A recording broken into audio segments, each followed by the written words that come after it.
guys, welcome back, Paul UK Reefer. Decided to do a little short video about tank maintenance today, not something I've covered in too much depth. So I thought I'd run through all of the daily, every few days, weekly, bi-weekly, monthly, 6 monthly tasks that go into maintaining a reef tank, and specifically this Red Sea Max Nano. So without further ado, let's get straight into it. So daily, and probably the most important thing that you'll do as a fish keeper or a reefer is to check on your fish and your corals every single day. You do it without knowing. You'll do it the moment you walk downstairs in the morning, the moment you walk past the tank, but count your fish. Check the corals are all open or not falling over. Look for your cleanup crew, check the pumps are running, check for circulation, check your temperature. You need to check your tank visually every single time you walk past it, mentally, but really all of them checks should be done at least once a day, and you do really do them subconsciously after a moment in time, just to check if it's running, because if you catch a problem quick, you can save yourself a lot of money. So that's the first thing, and be it maintenance or due diligence, I always say get in there, look around it.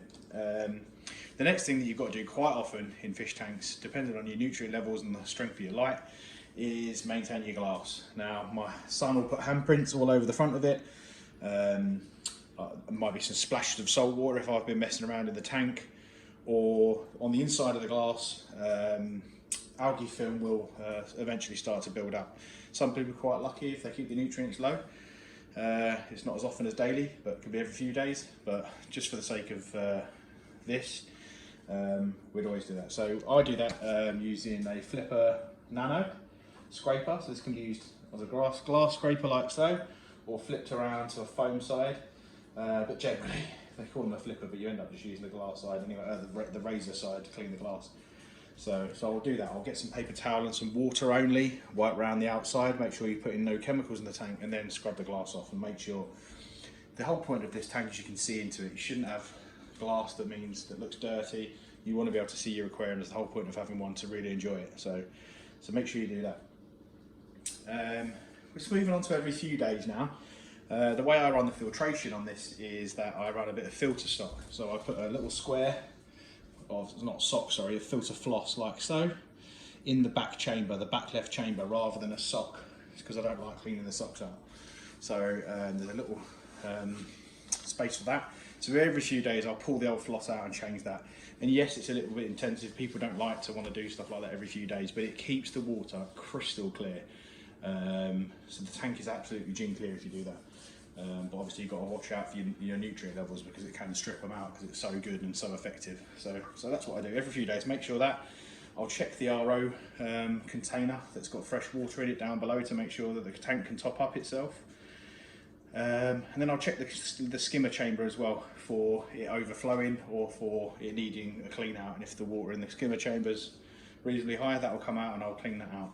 The other important thing to do to check every few days is check your doser if you have one. So I'll run just a ½ ml sample on the doser into the tank to check that the line is clear and that it's still producing the dose as required. Because if that stops going, you can slowly start losing all of your parameters very quickly. So it's a good tip to check that as well. Weekly, the main thing for weekly is water testing. Make sure you check your water tank, your water every week, guys. I know that's a pain in the ass to some, but it's just part of the hobby, and it will save you so much. It's really good to be in tune with your water on a weekly basis. I mean, I'll check alkalinity specifically every few days, just to be absolutely sure, because that's the first thing that will melt the corals. So if you want to keep really hard to keep stuff, you need to be on top of water testing, and just accept it's part of your life.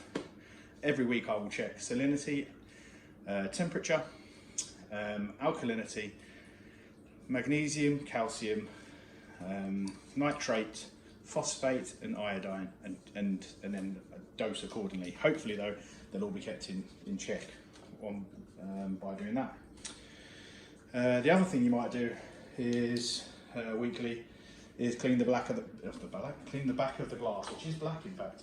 I'll use a longer arm with this because I can't get the nano scraper around there. This is a metal one. It just comes, most fish shops sell them. It's got a nice long arm. I can get right down and clean this back panel. That means the corals pop out better. The top's plastic, so it does get a little bit sort of coralline algae and graded up, and you can't really do a huge amount about that unless you're really anal with it.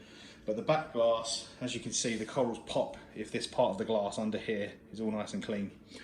So yeah, do that. You might also then move into bi-weekly or weekly water changes. I do them every 2 weeks, but I change a large percentage of water, so I'll probably change about 40% of water every 2 weeks. So it works out 80% a month. So it's quite a lot, but it keeps the water's clarity really good. I'll do that every 2 weeks. Some people do 10% once a week, whatever floats your boat. It's fine. Whilst you're doing that, clean your sand bed. So kick your sand bed up a bit. Some people vacuum it. I tend to just grab this and push it all up. And push it all up into the water column so that all the bits go in and get sucked out by the mechanical filtration. Then we move on to the longer, more painful tasks, which luckily don't have to be done that often. Every 3 to 6 months, you need to deep clean all of your pumps. So in this one aquarium, I have an RO pump, I have a dosing pump, I have 2 wave makers, and then I have a return pump and I have a skimmer pump. That's quite a lot of pumps just for one small thing. All of these, at least every 6 months, need to be popped out, deep cleaned, and rinsed through. And if you do that, you'll keep them working to their best ability and they'll last a lot longer.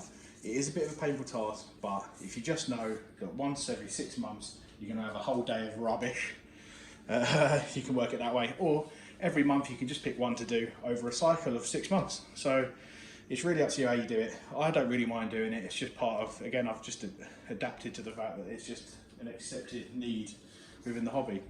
Now, other than dusting your lights, fitting and checking around the tank for leaks and all sorts of other things like that, that's really what goes into maintaining this tank. It does sound like a lot of work, but if you do little and often with the tank and really get in tune with it, it just becomes part of the hobby and part of the enjoyment of it. So I just thought I'd do a little video on that, just in case you're thinking of getting a reef tank, or in case you've got one already and you're not sure how often you should do these things. That's what I do. Pick your own choice. Actually, come in the description and tell me what you do. Have I missed anything out? Is there anything that you do that you think people watching this video might like to know? Please do share. Ask any questions, and like and subscribe. And yeah, thanks guys. Until the next one, speak soon.